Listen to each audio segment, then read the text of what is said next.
ഈ ചിത്രത്തിൽ കാണുന്നത് സാമൂഹ്യ സേവനത്തിന് അവാർഡ് കിട്ടിയ ആളുകളുടെ ചിത്രമല്ല.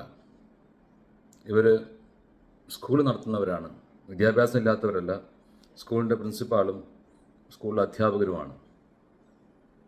ഉത്തർപ്രദേശിലെ ഹത്രാസിൽ ഒരു സ്കൂളിൽ 2ാം ക്ലാസ്സിൽ പഠിക്കുന്ന ഒരു കുട്ടിയെ ഹോസ്റ്റലിൽ നിന്ന് രാത്രി എടുത്തുകൊണ്ടുപോവുകയും കഴുത്തറുത്ത് കൊല്ലുകയും ചെയ്തു. ഇങ്ങനെ കഴുത്തറുത്ത് കൊന്നത് എന്തെങ്കിലും പ്രതികാരം തീർക്കാനല്ല, ദൈവത്തെ തൃപ്തിപ്പെടുത്തി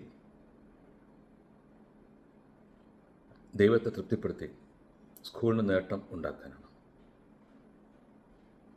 അധ്യാപകരാണ്, വിദ്യാസമ്പന്നരാണ്, സ്കൂൾ നടത്തുന്നവരാണ്. പക്ഷേ അവരിലുള്ള മതവിശ്വാസം, അവരിലുള്ള മതത്തിൻ്റെ ആസക്തി, അതിലുള്ള അവരുടെ ഉറച്ച വിശ്വാസം, അതുകൊണ്ട് മാത്രമാണ് ഒരു പാവം കുട്ടിയെ അവർ ഹോസ്റ്റലിൽ നിന്ന് എടുത്തുകൊണ്ടുപോയി കുട്ടി ഉണർന്നപ്പോൾ അതിൻ്റെ വായും മൂക്കൊക്കെ പൊത്തിപ്പിടിച്ച് കഴുത്തറുക്കുന്ന ക്രൂരമായ ആരാധനയിലേക്ക് അവർ പോയത്. ഇതിനെതിരെ എന്തുകൊണ്ട് രാജ്യത്തെ ജനങ്ങൾ സംസാരിക്കുന്നില്ല എന്ന് ചോദിച്ചാൽ 90% മതത്തിൽ വിശ്വസിക്കുന്ന ആളുകളാണ് എന്നതുകൊണ്ടാണ്. നമ്മുടെ രാജ്യം മതേതരമായ മൂല്യങ്ങൾ ഉയർത്തിപ്പിടിച്ച നാടാണ്.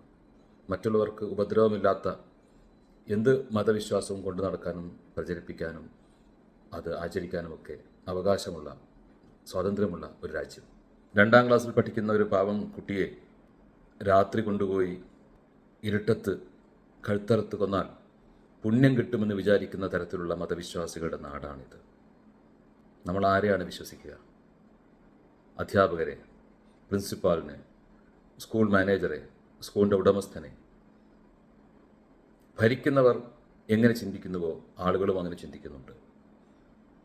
ഉത്തർപ്രദേശിൽ എന്ന് മാത്രമല്ല, ഇന്ത്യയിൽ പല സംസ്ഥാനങ്ങളിലും ഭരണം നടത്തുന്നത് ഇത്തരത്തിലുള്ള സങ്കുചിതമായ മനുഷ്യവിരുദ്ധമായ വിശ്വാസങ്ങൾ പുലർത്തുന്നവരാണ്.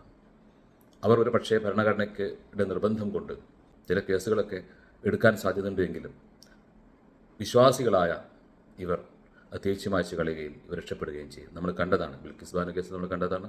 പല ബലാത്സംഗ കേസിലും നമ്മൾ കണ്ടതാണ്. ബലാത്സംഗ കേസിൽ കോടതി വെറുതെ വിടുകയും അവരെ ജാമ്യത്തിലിറക്കുന്ന സമയത്ത് പോലും സ്വീകരണം കൊടുക്കുകയും ലഡു വിതരണം ചെയ്യുകയും ചെയ്ത് നമ്മൾ കണ്ടതാണ്. കുറ്റകൃത്യങ്ങൾ മതത്തിൻ്റെ പേരിലാണെങ്കിൽ അത് ആ മതക്കാർ ന്യായീകരിക്കുന്നു. മറ്റു മതക്കാർ അത് മതത്തിൻ്റെ അവകാശമല്ലേ എന്ന് വിചാരിച്ച് ഒഴിഞ്ഞു മാറുന്നു. ആരും ശ്രദ്ധിക്കാനില്ലാത്ത മനുഷ്യരുടെ അവസ്ഥയാണ് ഏറ്റവും പരിതാപകരം.